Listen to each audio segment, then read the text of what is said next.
Ya, menjadi tuan rumah Piala Dunia tentunya menarik exposure besar-besaran ke negara tuan rumah dalam hal pariwisata, perdagangan, luar negeri, penyerapan tenaga kerja atau lapangan pekerjaan dan juga potensi pengembangan baru. Tapi hal tersebut tentunya akan memakan biaya yang tidak sedikit, ya jelas saja ya, karena pasti membutuhkan dana yang sangat besar. Sebut saja untuk Piala Dunia 2022 di Qatar yang berlangsung dari 20 November hingga 18 Desember, pemerintah Qatar mengeluarkan sekitar 229 miliar dolar Amerika Serikat dan ini menjadikan Piala Dunia di Timur Tengah pertama yang termahal.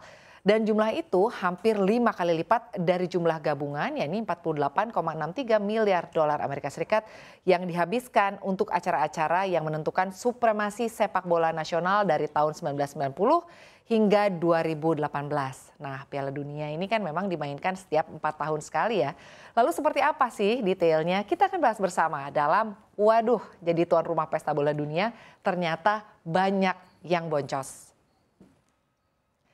Ya, ini adalah pendapatan tuan rumah pesta bola dunia ya. Kalau sekarang saya akan membahas dulu mengenai FIFA ya. Jadi Federasi Asosiasi Sepak Bola Internasional atau FIFA adalah lembaga pengatur sepak bola sekaligus penyelenggara berbagai turnamen olahraga internasional. Nah, asosiasi ini dibentuk di awal tahun 1900-an untuk menyediakan lembaga tunggal yang mengawasi sepak bola. Pasalnya, popularitas dan nilai olahraga ini kan kian meningkat saat memasuki abad ke-20 ya. Jadi berbasis di Zurich, Swiss, FIFA ini didesain secara hukum sebagai asosiasi nirlaba meski sebenarnya lembaga ini memperoleh keuntungan ratusan juta dolar dari setiap tahunnya. Nah, FIFA juga adalah sebagai sebuah lembaga begitu ya yang menentukan negara-negara mana saja yang dapat menyelenggarakan pesta bola dunia.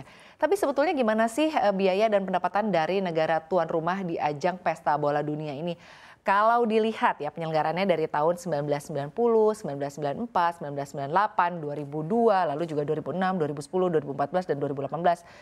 Ini yang untung gitu ya atau yang boleh dibilang cuan itu hanya Rusia. Selebihnya itu mengalami kerugian mulai dari proses artinya infrastruktur, pembangunan begitu ya, dana yang harus dikeluarkan untuk proses pembangunan agar studio menjadi layak dan lain sebagainya ini ternyata tidak balik modal. Jadi artinya yang untung ini hanya Rusia.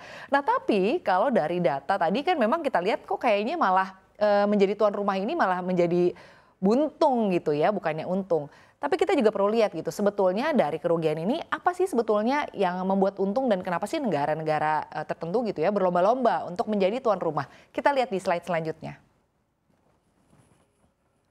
Nah, berikut adalah keuntungan menjadi tuan rumah pesta bola dunia. Kalau yang pertama sudah jelas prestis ya, karena negara yang menjadi tuan rumah ini akan secara otomatis tampil di Piala Dunia tanpa melalui tahap kualifikasi. Dan privilege ini tentunya menjadi angin surga ya, khususnya bagi negara-negara yang belum pernah mencicipi atmosfer Piala Dunia.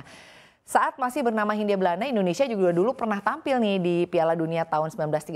Namun setelah itu Indonesia semakin jauh dari panggung Piala Dunia dan harapan timnas Garuda bertanding di Piala Dunia mulai tumbuh setelah pemerintah Indonesia dan juga Australia untuk berencana mengajukan bidding untuk menjadi tuan rumah bersama di Piala Dunia tahun 2030 atau 2034 mendatang. Kita lihat saja nanti seperti apa ya. Lalu selanjutnya ini adalah negara yang menjadi penyelenggara ini tentunya akan menjadi sorotan internasional.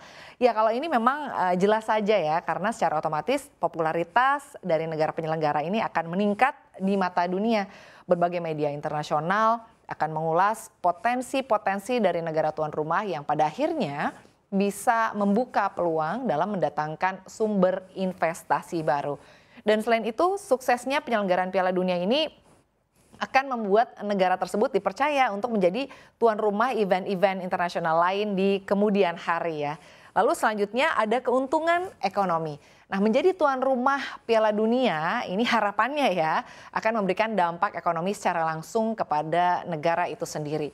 Ribuan supporter yang berasal dari berbagai belahan dunia akan berkunjung, tidak hanya menyaksikan timnas kesayangan bertanding, tapi mereka juga umumnya akan melakukan spending money atau berbelanja dan juga berlibur di tempat-tempat wisata di negara tempat penyelenggaraan ya. Dan hal ini dapat meningkatkan pemasukan negara di sektor pariwisata. Nah, seperti yang dirasakan Rusia pada penyelenggaraan Piala Dunia 2018 lalu sebagai tuan rumah, Rusia diperkirakan memperoleh pendapatan yang mencapai 31 miliar dolar Amerika Serikat atau setara dengan 431 triliun rupiah. Nah, selanjutnya juga ada mendongkrak atmosfer sepak bola di dalam negeri.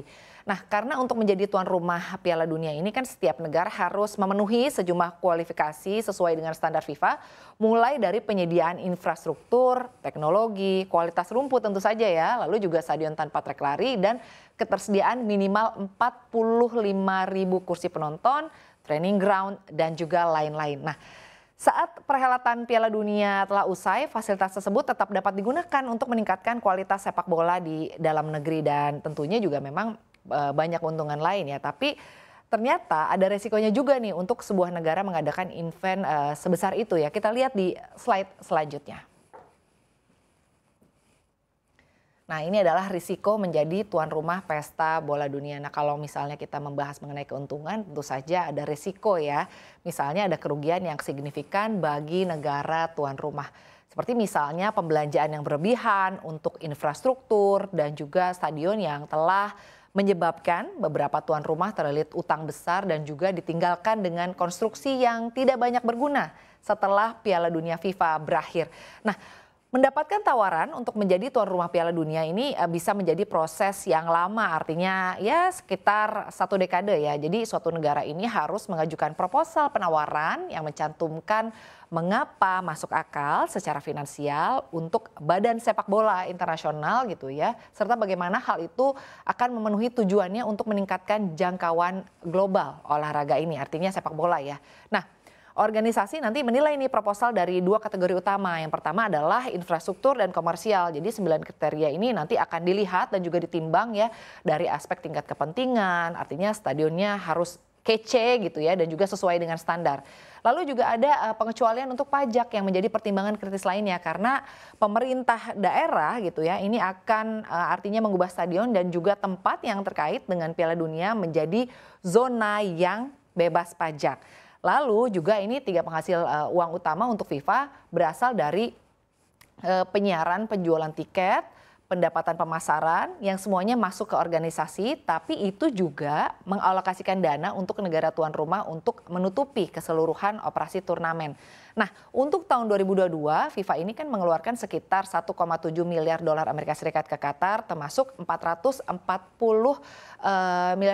juta dolar gitu ya untuk total hadiah uang untuk tim Piala Dunia 2022. Nah, di Qatar ini diharapkan penghasilannya dapat sekitar 4,7 miliar dolar Amerika Serikat.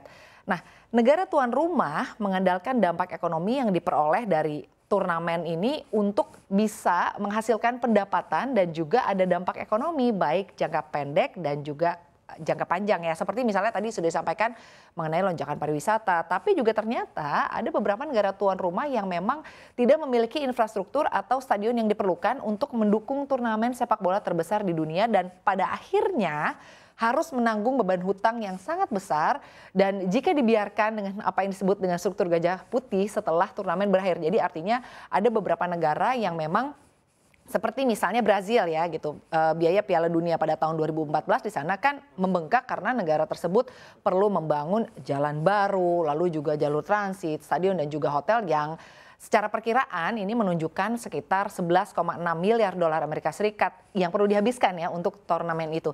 Tapi sekarang Stadion Mané Garrincha di Brazil ini yang dibangun dengan biaya hampir 1 miliar dolar itu digunakan sebagai depot bis gitu ya dan akibatnya hal ini memicu ketidaksetujuan masyarakat begitu dan juga ada unjuk rasa, ada pengunjuk rasa dan juga mengkritik bahwa kenapa ini bisa terjadi, kenapa sih mengeluarkan biaya yang mahal dan akhirnya ini menimbulkan hutang begitu ya bagi negara tersebut.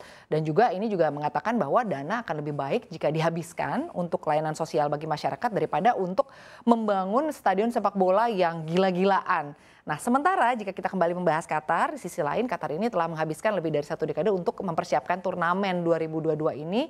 Seperti tadi di awal sudah disampaikan menghabiskan 500 juta dolar Amerika Serikat per minggu untuk dapat mempercepat ya produksi dan juga persiapan secara keseluruhan. Namun berada di panggung dunia ini juga mengungkap tuduhan korupsi ya dan juga mempertanyakan proses seleksi FIFA. Nah, pada tahun 2015 sendiri kalau kita lihat mundur gitu ya 41 pejabat FIFA ini didakwa atas tuduhan suap, pemerasan, lalu juga ada penipuan dan juga ada cuci uang atau boleh dibilang korupsi ya. Jadi kalau kita lihat menjadi tuan rumah Piala Dunia FIFA memang bisa dipandang sebagai sesuatu yang presisius atau kehormatan karena sepak bola adalah olahraga paling populer di dunia dengan lebih dari 5 miliar penggemar. Dan kehormatan itu ya gitu ya rencananya akan diberikan kepada Amerika Serikat, Kanada dan juga Meksiko yang akan digabungkan untuk menjadi tuan rumah Piala Dunia berikutnya pada tahun 2026. Tapi kalau dilihat juga Amerika Serikat ini akan menjadi tuan rumah Piala Dunia pada saat menjadi tuan rumah Piala Dunia 1994 dipandang sebagai turnamen yang paling sukses dan juga menarik dengan lebih dari 3,5 juta penggemar.